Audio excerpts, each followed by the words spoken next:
Nos acompañan esta mañana aquí en cabina Lisbeth Gutiérrez Obeso, politóloga, Leila Acedo, investigadora jurídico-social, y Rosa Elena Trujillo, académica universitaria, exdiputada de MC.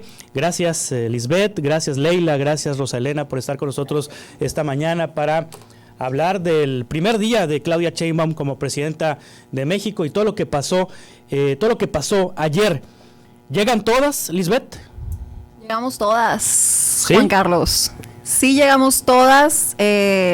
Habrá quien juzgue este argumento porque hace una apelación a la lógica.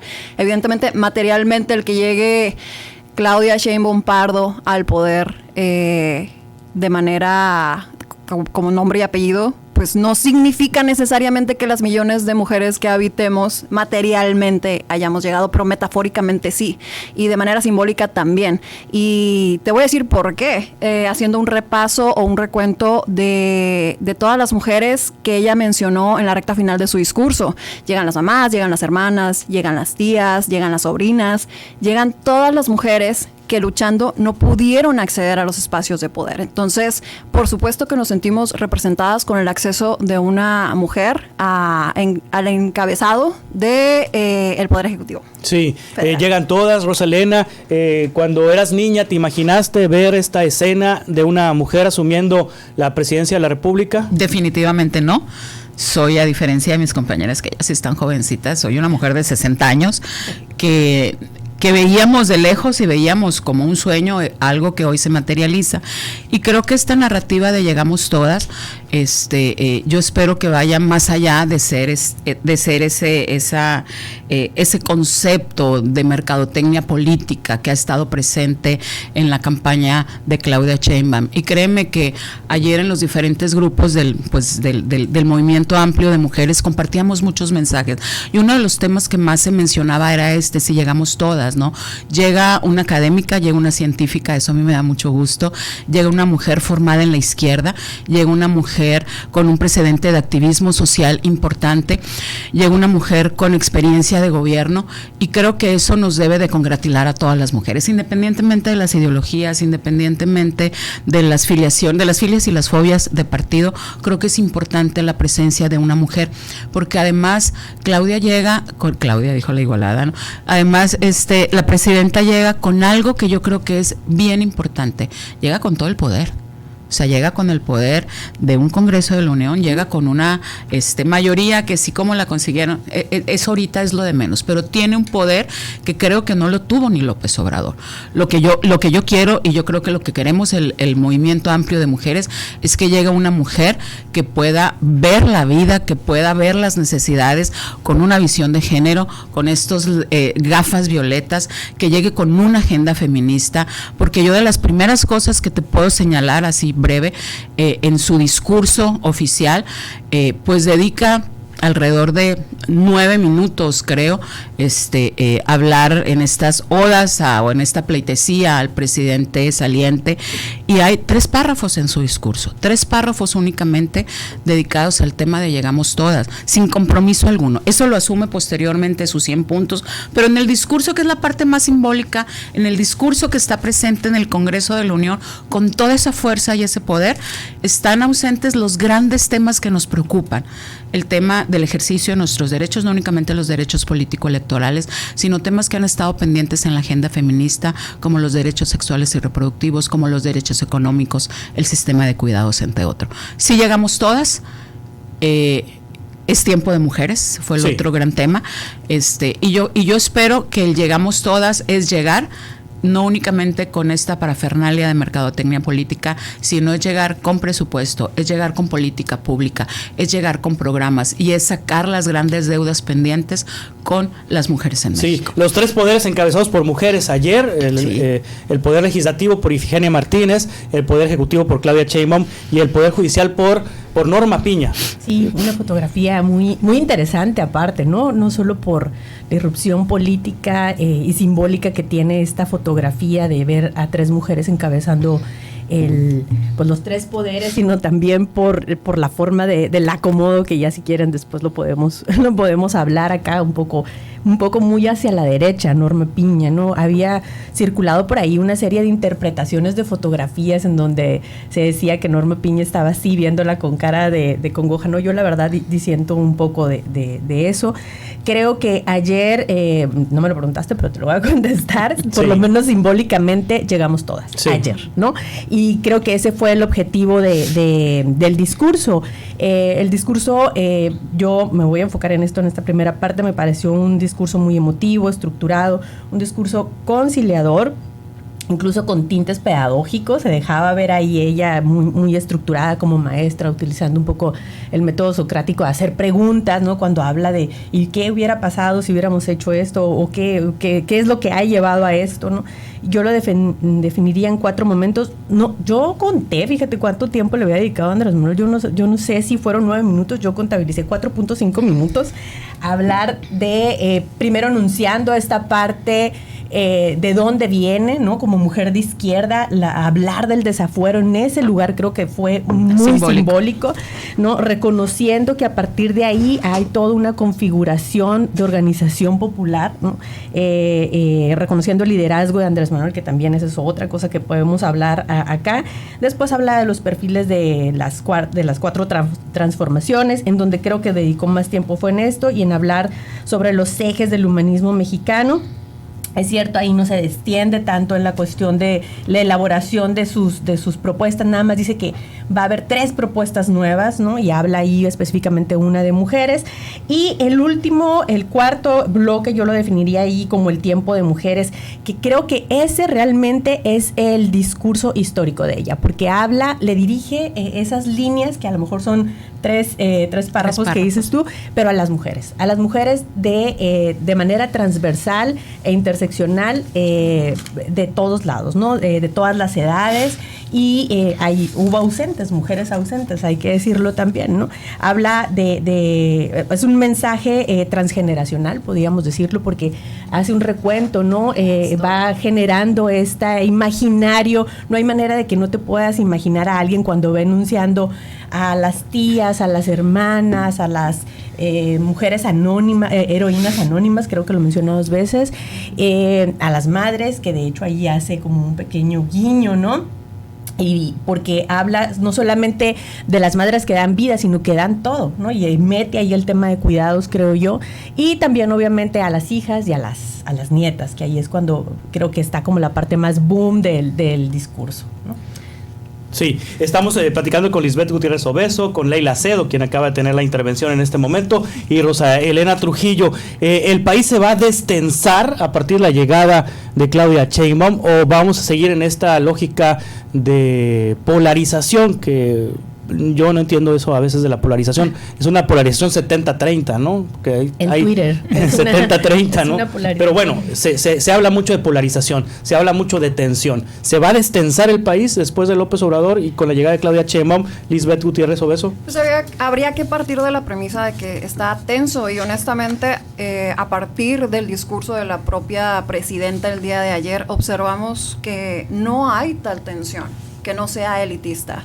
La gente no está percibiendo alguna tensión cuando se refiere a la cuarta transformación, que fue precisamente ella lo que compartió durante su discurso, no solamente porque en la recta final se enfocó en el ejercicio de derechos de las mujeres que habíamos sido invisibilizadas desde lo público y lo privado, sino porque al realizar su recuento de hechos, iniciando con que hacía 19 años en el mismo recinto el propio expresidente que le estaba pasando la estafeta había señalado que allí lo podrían juzgar a él, pero que la historia y el pueblo los juzgaría a ellos también, pues pasó a hacer un recuento breve, histórico y cultural, pero donde deja entrever también que que no hay tal polarización porque de hecho menciona también algunos elementos que nos unen de manera universal, no solamente a las y los mexicanos, sino también América Latina y el resto del mundo, entre otros el legado precolombino, el legado independentista, posteriormente pues el legado de libertad y de derechos sociales que el mundo también ofreció a la humanidad como pionero en este tipo de temas, pero la parte también que nos permite pasar de una posible polarización reconocida por las élites a un espacio de conciliación o de acuerdos, es precisamente esta manera que tiene ella de estructurar sus discursos. No solamente se reflejó el día de ayer durante su participación en la estructura, sino también en el contenido, porque junto con este recuento histórico resaltó dos elementos y yo creo que tal vez pasó desapercibido para la mayoría de las personas, que fue la invención del cero por la cultura maya, pero también de la primera matemática Enriqueta González Vaz, como parte, creo, un guiño de su propia formación. Sí. Y esto nos habla mucho pues de cómo es capaz de analizar todos los fenómenos de manera sistémica como buena analista del cambio climático, que también lo es.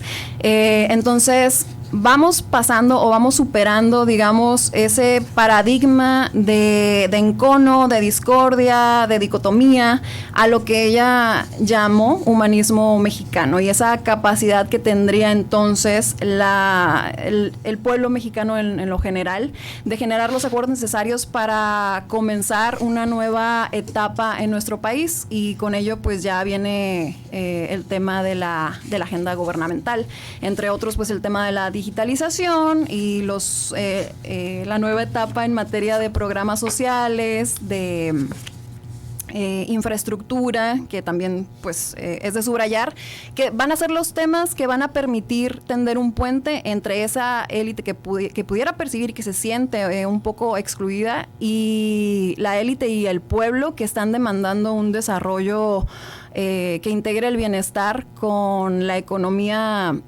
robusta en nuestro país, pero también con el medio ambiente, sin dejar de mencionar pues otros elementos que son bastante rescatables a partir de este discurso, que son también la seguridad con sus 4 ejes, donde ella le apuesta a que, así como lo logró como jefa de gobierno, pues pueda reducir la incidencia de la violencia extrema. Sí, tocas un punto importante, uno de los temas más preocupantes ahorita en México, que es la seguridad pública. Rosalena Trujillo, ¿cómo le hará la comandanta? Dice que no es militarización lo que ocurrió con el traspaso de la Guardia Nacional a la Secretaría de la Defensa Nacional, que habrá respeto pleno a los derechos humanos, que la autoridad civil va a dominar sobre la autoridad militar, pero pues el país está ardiendo.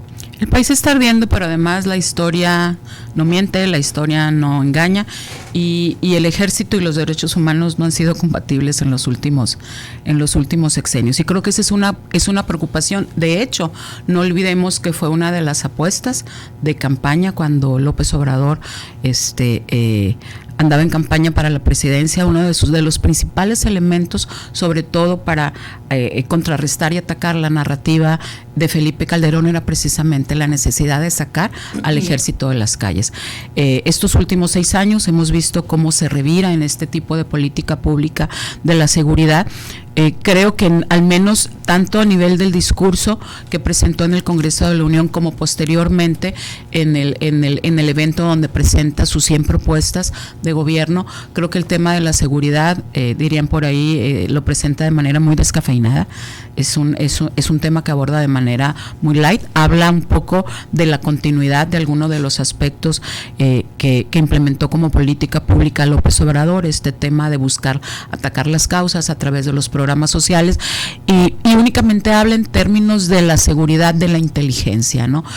Creo que también es algo que está así como muy genérico, y creo que eso es algo de las cosas que urge que se retomen, porque hoy con este paso de mando de la Guardia Nacional a la Sedena, pues creo entonces que la Secretaría de Seguridad, comandada por por Harfuch en su momento, se dedicará probablemente a hacer estadística, a hacer data, a la inteligencia, pero no queda claro, ¿no? Y yo creo que es de las partes más sensibles, porque es esta parte de la seguridad, viene toda esta parte de la reforma al Poder Judicial, que fue así como el pretexto, la justificación para acercar la justicia al pueblo, pero no se han tocado las fiscalías. De hecho, en su discurso de los 100 puntos no habla de reformas importantes a las fiscalías, a los ministerios públicos, porque no hay que olvidar que la justicia pasa por este tipo de procesos y la justicia pasa por las fiscalías, la justicia pasa por las secretarías de seguridad. Y si no tenemos cambios tangibles, si no tenemos cambios en esas dos instancias, en esos dos organismos,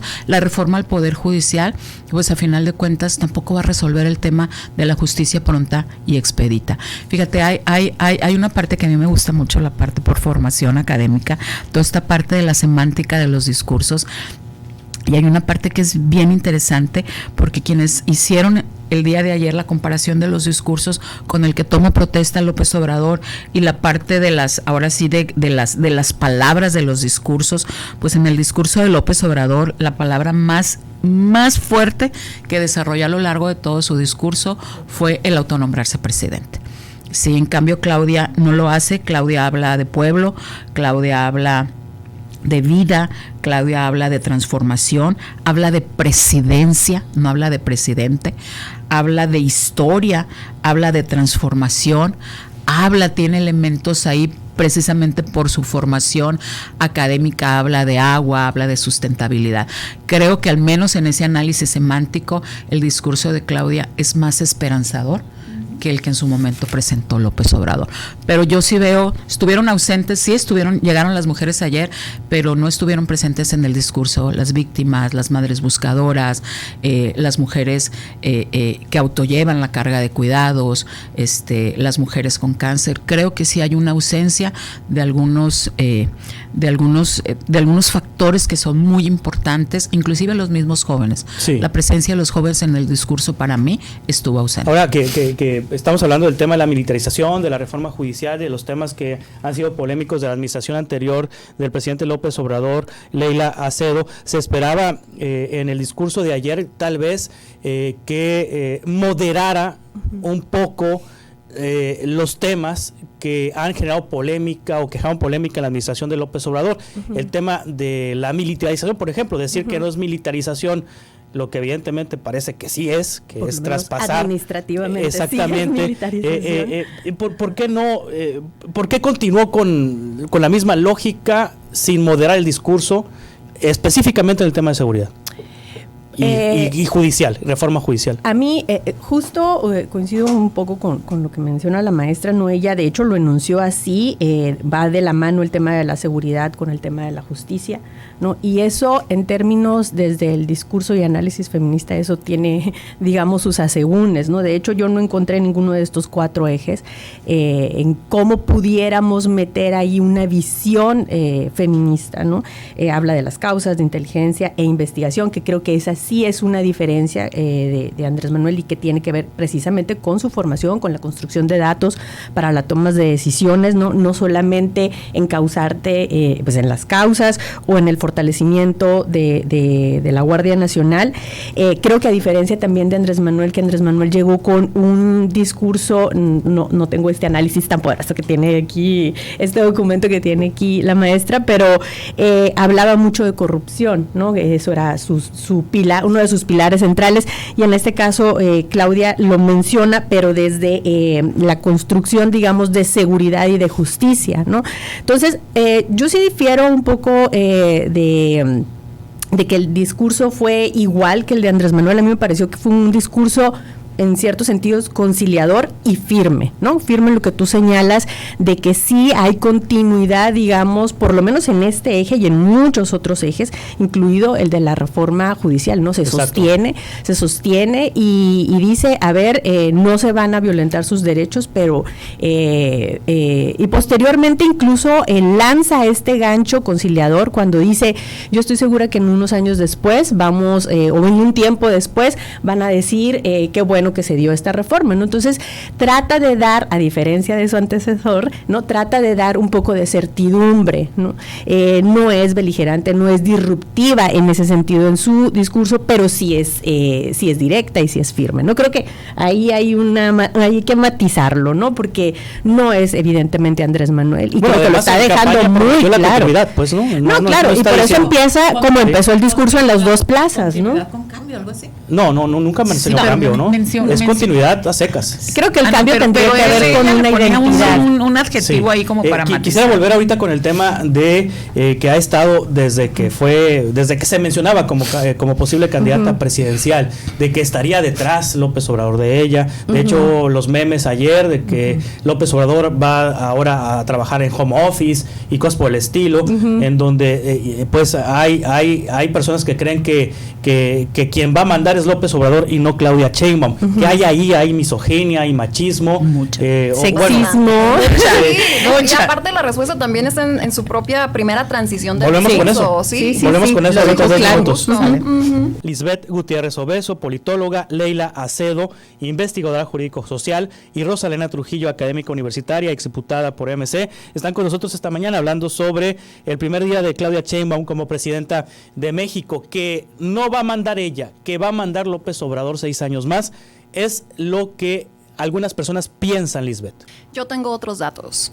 La que tomó protesta recientemente es precisamente Claudia Sheinbaum Pardo, y ese tipo de aseveraciones lo único que reflejan son los enormes retos y la gran brecha que existe entre el discurso feminista y la causa feminista y la agenda del día a día, de la agenda de lo común, la agenda de aquellas personas que no han superado esta idea del uso de la fuerza para poder imponer sus argumentos. Entonces, yo tengo otros datos, estoy consciente de que las personas que vimos ayer la toma de protesta también los tienen, y también me gustaría enfocarnos en un análisis más cualitativo que cuantitativo del discurso, es decir, no necesariamente cuántas veces se dijo qué palabras, porque ya superamos la etapa neoliberal, estamos analizando aquí todo este esquema desde el punto de vista del humanismo mexicano, y esto nos llama a analizar el contenido del discurso, más allá de toda esta transición que hizo desde López Obrador, allanando el camino de la Cuarta Transformación, todo el recuento histórico.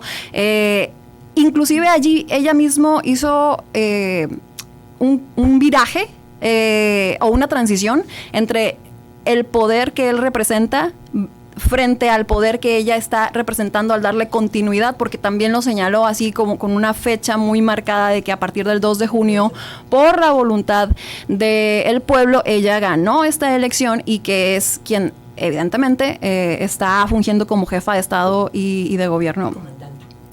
Y evidentemente comandanta, sí, precisamente porque lo que la gente ve es todo este tipo de detalles, como ella también estuvo flanqueada, no en su mayoría por mujeres, totalmente por mujeres. Sí, claro. Tanto en la fotografía como en los poderes, exactamente. Y el hecho, exactamente. Y esto frente también a su defensa que ella hace del lenguaje sin ser lingüista, de que solo lo que se nombra existe y que por eso ella precisa de ser llamada presidenta, así como el resto de las profesiones también tienen su femenino, las doctoras, las ingenieras, las abogadas, etcétera. Nos habla mucho de que nosotras mismas y nosotros mismos podemos contrarrestar este machismo y misoginia con este tipo de argumentos donde se señala que será un hombre quien gobernaría a través de este cuerpo de mujer. Pienso que aquí desde lo académico, pero también desde la praxis, hemos atestiguado cómo precisamente este machismo y misoginia, en lugar de allanarnos el camino y de reconocernos el ejercicio de derechos, pues nos los bloquea, y no precisamente de la manera más laxa. Y por otro lado, sí me gustaría resaltar que ni los cuidados ni los jóvenes estuvieron ausentes también el día de ayer. Ella señaló que vienen programas sociales nuevos que van a atender a la primera infancia, por mencionar un primer piso, porque recordemos que también en el Congreso de la Unión se han quedado rezagados algunas iniciativas vinculadas al Sistema Nacional de Cuidados, que es un asunto más integral que el solo hablar de este programa de cuidados para las infancias, pero también de los jóvenes a través de el acceso a viviendas, primero rentadas y posteriormente que las puedan comprar. De igual manera, en esta lógica de un análisis cualitativo del discurso, la gran pregunta sería, ¿está peleada la agenda feminista con todos sus matices con el uso legítimo de la fuerza, que también forma parte del Estado Constitucional de Derechos? Evidentemente no es así, porque no existe un solo feminismo, existen muchos feminismos. Y si nos vamos a poner radicales, pues entonces tampoco estaríamos celebrando que ayer una presidenta hubiera tomado posesión. Y lo estamos haciendo porque estamos hablando todavía de un Estado moderno democrático. Sí. Leila, ¿qué le dejaron la mitad del gabinete ya nombrado por parte del presidente López Obrador? ¿Es real eso o es parte también de esta narrativa misógina de que ella no habría tomado la decisión, cuando menos en la mitad de su equipo?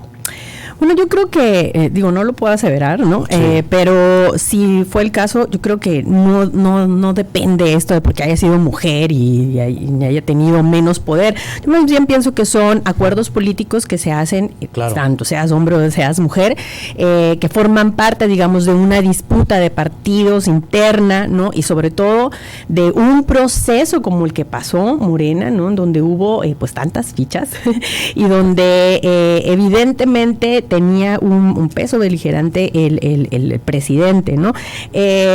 Yo creo que Claudia es muy consciente de esto. Yo sí voy a decir Claudia, lo siento, no creo que me esté escuchando.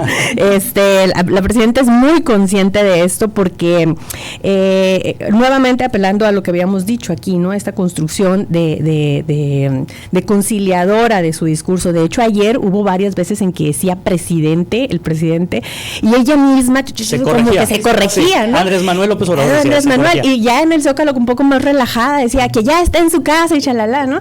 Entonces yo inmediatamente dije, ya estar pensando que los de derecha están anotando, están diciendo ¿no? Y sí estaban, evidentemente, ¿no? Pero obvio no creo, ¿no? Que haya sido el caso. Hasta nosotros es que inconscientemente nos cuesta, pues es que claro, tienes ¿no? 6 años hablando de dice claro, evidentemente, pero a lo que voy es que el uso precisamente ayer dije Claudia Pavlovich, mira, imagínate. Puta, no, peor, aquí hay que definir claudillista que luego, luego. Sí, imagínate. No, por favor. A lo que voy es que la derecha siempre va a estar fiscalizando, ¿no? Porque ese es uno, digamos, de sus riscos, el feministómetro. Siempre se lo va a estar sacando, ¿no? A cualquier gobierno, sobre todo que se dice izquierda, y más si eres mujer, desafortunadamente, ¿no? Entonces, eso también era lo que estábamos comentando ahorita fuera del aire, ¿no? Que desafortunadamente los ojos, incluso de nosotras también las feministas, están más enfocados porque es mujer, ¿no? Entonces, bueno, las expectativas ya si quieren después podemos hablar de eso, pero digamos sí hay una fiscalización por el hecho de que es mujer, ¿no? Sí, Rosa Elena, ahorita en el corte decías, llega acotada. Yo creo por la imagen de López Obrador o por quien hubiera llegado, Juan Carlos. Ajá, sí. hubiera sido hombre o mujer, llegar, o sea, ser presidente o presidenta después de Andrés Manuel, creo que no es fácil para nadie, y eso creo que hay que entenderlo. El que la tuvo fácil fue el López Obrador después de Peña. Pues. No, cualquiera, definitivamente. Pero algo que decía Leila ahorita es esta parte, ¿no? O sea, hubiera sido difícil llegar con esta carga tan fuerte, tan simbólica, con la que deja la presidencia López Obrador. Hubiera sido difícil siendo hombre o siendo mujer, pero Claudia, por ser mujer, la canasta se la suben más y la fiscalización va a estar todavía mucho más fuerte. Tú decías ahorita, los memes están muy fuertes, hay mucha misoginia, hay mucho machismo. Yo cuando decía un poco esta parte de que llega acotada, tiene que ver también un poco con la composición del gabinete, que de hecho si llega un gabinete muy ligado a Andrés Manuel López Obrador, creo que forma parte, decía Leila ahorita, pues de las reglas del poder, ¿no? Obviamente, y del reparto de cuotas también a nivel del partido. Habrá que ver también cómo se desempeñan perfiles que estuvieron con Andrés Manuel y pues que no son así como que los más calificados o los que generaron mejores resultados. Yo te mencionaría, por ejemplo, a Zoé Robledo, ¿no?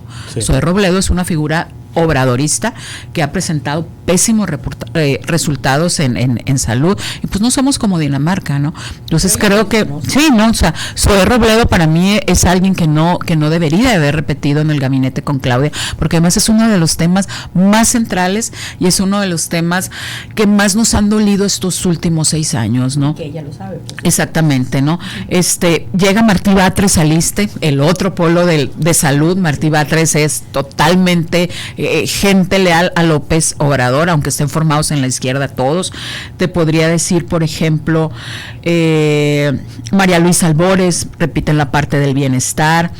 Llega, ¿quién más repite por ahí? Bueno, pero creo que estos son parte de Pemex va sí, a Infonavit. Sí, estos son un poquito parte del gabinete ampliado. ¿El de economía y Marcelo Ebrard. No, perdón, el de Hacienda, Hacienda, el de Hacienda, el de Hacienda. Rogelio Ramírez de la O. De la O. Sí. Entonces yo creo que tanto en el gabinete legal como en el gabinete empleado, uno podemos ver, respetó la paridad, que eso de entrada ya es importante, Claro. y hay que decirlo también, Que pero no sí ver cómo este gabinete, que está muy ligado todavía a la política pública y a la manera de hacer gobierno y de ejercer el recurso público de López Obrador, tendrá que desdoblarse de una manera diferente, obviamente con el sello de Claudia, con el sello de una científica que llega al poder, y yo creo, y yo sí le apuesto a Juan Carlos a que Claudia, por su condición de mujer, tiene que entrar de alguna manera a lidiar con las reglas del poder que son patriarcales y a tratar de generar nuevas reglas del poder, que también es importante. Bueno, históricamente el primer año hacen estos acuerdos, el saliente con el entrante, cuando hay concordancia, y al primer año lo cepillan, ¿no? Pues yo esperaría que los cepillara, los despiojaran y demás. De hecho, la decisión y del primer nombramiento que sale y que brinda, efectivamente, que ese es el sentido del nombramiento, brindar certidumbre, fue el de Ramírez de la Hacienda, O, ¿no? sí. El de Hacienda, ¿no? Sí. Entonces yo creo que eso también es una apuesta cuando dice la continuidad, brindar y dar ciertas certezas, no solamente al electorado, ¿no? del seguimiento de los programas sociales, porque incluso ella lo dice, hasta yo lo anoté por acá, que dice, todo seguirá igual, ¿no? Y voy a aumentar estos programas, ¿no? Brinda por un lado la certidumbre, te digo, al electorado, y por el otro también a los poderes políticos y económicos, ¿no? Con este tipo de decisiones. Ahora, continuando con un poco con lo que decía la maestra Pinky, yo te digo, tú dime como quieras. Creo que uno de los principales retos que va a tener, aparte de la identidad, del sostenimiento de la identidad, digamos, política, o marcar su propia marca, va a ser la construcción de un presupuesto en donde sí se note una diferencia de corte feminista. Totalmente. ¿No? Porque a esto que decías tú, el desdoblamiento y la construcción realmente de la implementación de las políticas, incluidas las de cuidado, pues va a estar ahí, y eso lo tiene ya a la vuelta de la esquina, ¿no? Entonces creo que eso también va a ser un gran tema. Un poco acotada, a lo mejor puede estar en este sentido en el primer año, porque también ya sabemos que hay todo un tema en la cuestión económica, pero creo que ahí también van a estar los retos, sobre todo porque ella apuesta a la construcción de una agenda ponderadamente, incluso yo no conté las propuestas que iban dirigidas a la redistribución económica de los grupos sociales, particularmente de apoyo a las mujeres, pero sí hubo un amplio margen para dejar claro la agenda tecnológica de innovación y de tecnología, ¿no? Y ahí pues se va a necesitar muchísimo recurso económico. Sí, finalmente, ¿qué podemos esperar en Sonora? Lisbeth Gutiérrez Obeso, su relación con Durazo, su relación con el gobierno de Sonora, su relación con los proyectos que hay acá en Sonora. Ya estamos en la parte final, si me regalan un minuto de conclusión, o algún tema abierto que quieran abordar. Claro. Lisbeth.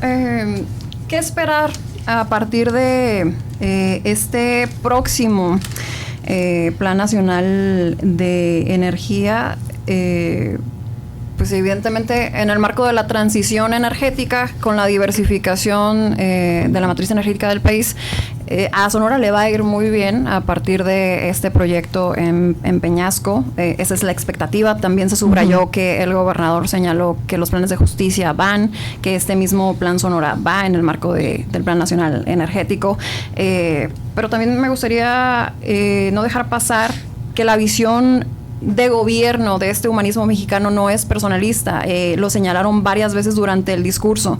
¿Cuál es el estilo adicional que le imprimiría la presidenta? Pues es evidentemente esta formación, esta estructura más, como lo mencionaba al principio, más sistémica de las cosas, y también la vinculación que se está realizando de la ciencia, la tecnología y las humanidades con los asuntos prioritarios del país, entre pues otros elementos que me diera la tarea de señalar en su momento. Pero evidentemente no hay manera de omitir de este discurso que los grandes y las grandes presentes aún para la nueva administración son precisamente los grupos históricamente vulnerados, porque no dejó de mencionarlos y de ofrecer nuevos programas para su atención. Y pues bueno, cierro con este análisis de si llegamos o no llegamos todas. Evidentemente si llegamos todas, si no, no estaríamos aquí nosotras hablando de toda su trayectoria que ha derivado en que hoy ha asumido el Poder Ejecutivo Federal, con todo lo que esto conlleva para las oportunidades de las personas que en su momento fueron excluidas del poder y de la toma de decisiones. Y bien interesante si gana Kamala Harris en Estados Unidos, ¿no? Sí, tener presidenta también en Estados Unidos. Conclusión, ¿qué esperar en Sonora? Leila Acedo.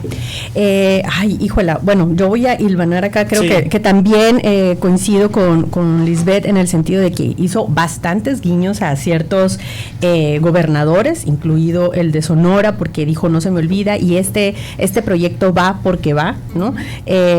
Habló precisamente en esta distinción que yo podría encontrar con las propuestas de Andrés Manuel. Está el tema de las energías renovables, la potencialidad de la ciencia y la tecnología, y que tiene que ver con el programa, con el plan Sonora, ¿no? Que lo tiene muy, muy, muy consciente. Entonces, en ese sentido, a diferencia de lo que dicen por ahí ciertos, pues no sé, opinólogos, yo creo que sí viene en términos de apuesta a Sonora, pues tal vez nos vaya a ir mejor de lo que pensamos, ¿no? Digo, porque se habla de que no hay una cercanía con el gobernador, exactamente, ¿no? Entonces, creo que ella lo tiene como muy consciente. A mí voy a aprovechar para hablar de las ausencias y de lo que también retomaba un poco, ya sé que me diste un minuto, pero no importa. Lisbeth, es que habla precisamente de cuando yo te hablaba al inicio de la idea transgeneracional, pero también interseccional, es que retoma también y dirige ciertos programas a ciertos grupos vulnerables, nada más los voy a señalar acá, a los trabajadores de plataforma, a los jornaleros agrícolas, específicamente a las mujeres, con el Sistema Nacional de Cuidados, en donde esta primera etapa la dirige a las jornaleras y a las mujeres de Maquila. Habla específicamente de Chihuahua, ¿no? Con esta conciencia del surgimiento del neoliberalismo en esta zona, digamos, del norte de México, y creo que eso es muy importante también. Y yo pensé que nos ibas a preguntar sobre el tema del aborto, que no lo menciona como tal, y habla en su punto 52 sobre pues fortalecer, hasta lo anoté, la garantía del acceso a la salud en todos los ciclos de la vida, particularmente el derecho a la salud sexual y reproductiva. Entonces yo creo que evidentemente es lo más cercano, y quiero creer que va ahí la cuestión de homogeneizar, digamos, este trato desigual de la ciudadanía de primera y de segunda, donde en ciertos estados las mujeres podemos decidir y en otros no, porque habló precisamente de la homologación del delito del feminicidio, ¿no? Entonces yo pienso que en esa lógica también. Ahora, los grandes ausentes efectivamente tiene que ver con el tema de derechos humanos, con el tema de desaparecidos, que es un tema fundamental hoy en día y con el que adolece, ¿no? Es el cierre de esta administración, y con el tema de la memoria y la justicia, ¿no? Sí. Si bien en el punto 10 menciona la necesidad de establecer nuevamente esta línea de comunicación con los padres y madres de los estudiantes de Ayotzinapa, creo que deja de lado, y me pareció muy curioso el tema de la guerra sucia, a pesar de que hoy se le empieza la mañanera reivindicando el 2 de octubre, no se olvida, ¿no? Y que por cierto pone ahí a Pablo Gómez, y yo digo, bueno, que no hay mujeres que estuvieron en el movimiento del 68, pero bueno. La Petra. Eso nada más tenía que aprovecharlo, la lo siento. Petra Santos, ¿no? Bueno, Mande. La tienen guardada. La Petra Santos. Bueno, pero hubiera estado muy bien que, ¿no? Digo, no lo alcancé a escuchar, a lo mejor y sí estuvo y ya no lo alcancé a escuchar, pero creo que el tema de la memoria y justicia de las víctimas es fundamental, porque no se puede, difícilmente en este país podemos hablar de justicia social sin poner en el centro el tema de los derechos humanos y de defensoras de derechos humanos. Acá en el Congreso, la diputada que sacó que el tema, bueno, que habló del tema del aborto fue Gabriela Félix, y en caliente la dirigencia de MC, ¡cállese! Muy mal, Así, muy mal, o muy sea, mal. no es tema de MC, dijo. Muy mal. Dijo Yo sí señor creo, Scott, ¿no? yo sí creo que es tema de MC, no únicamente. Pero al día siguiente, aquí estuvo Guy Félix, en lo la dijo, agenda. y al día siguiente Mabel Scott, no es tema de MC. Bueno, no será es tema de él, de su a lo MC, mejor no es tema de él en su agenda legislativa, pero sí es un tema, ¿no? Pero sí es un tema de la agenda nacional y creo que es importante.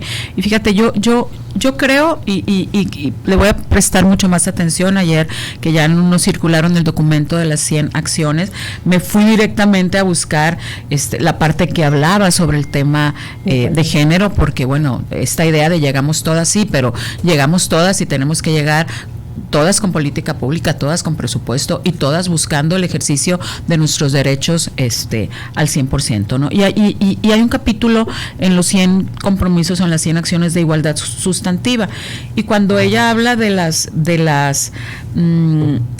propuestas y acciones de gobierno, habla de 5. Una es la parte de la brecha salarial, que me parece importante. Habla de un programa nacional de abogadas de las mujeres en ministerios públicos, creo que un poco así como para bajar y destensar el acceso a la justicia de las mujeres, que es uno de los pasos más difíciles para las mujeres cuando llegan a presentar denuncias. Entonces creo que es un acierto, que tenía en la Ciudad de México también. Sí. Es ese. Habla de reformas a la Ley General de Salud que garantizan los derechos sexuales y reproductivos plenos para las mujeres, que era un poquito a lo que refería Leila ahí, pero no habla como tal, por ejemplo, de las sentencias de la Corte relacionadas con la despenalización del aborto. Siento que sí le cuesta un poquito de trabajo hablar del tema como tal y posicionarse como tal. Habla de seguir avanzando la participación política de las mujeres, me supongo que se refiere un poco a llevar el tema de la paridad en todo hacia allá, y habla de un nuevo modelo de agrarismo, que esa es una parte de las que tengo que empezar a estudiar. Pero a ver, Juan Carlos, yo espero que muchas de estas cosas pasen, pero sobre todo también espero que aquí en Sonora tengamos un poder legislativo que también vea que es tiempo de mujeres, claro. Porque créeme que dejamos iniciativas muchísimas, y a Lisbeth le consta porque ella fue parte de algunas iniciativas en el Parlamento que están ahí, que están esperando abonar desde el lenguaje incluyente en la Constitución. Ayer la presidenta decía, digan presidenta. Bueno, también aquí en la Constitución es importante hablar del lenguaje incluyente en la Constitución y en muchas partes. Y yo sí espero un Congreso Legislativo aquí en Sonora que esté a la altura de lo que la presidenta ha dicho, para que lleguemos todas, pero que también lleguemos todas aquí en Sonora. Les agradezco mucho, Rosa Elena Trujillo, Leila Acedo, Lisbeth Gutiérrez Obeso, gracias por estar aquí con nosotros. No, al contrario, que se repita, por gracias. favor, que se repita, la audiencia lo está pidiendo. No, muchas gracias. Gracias.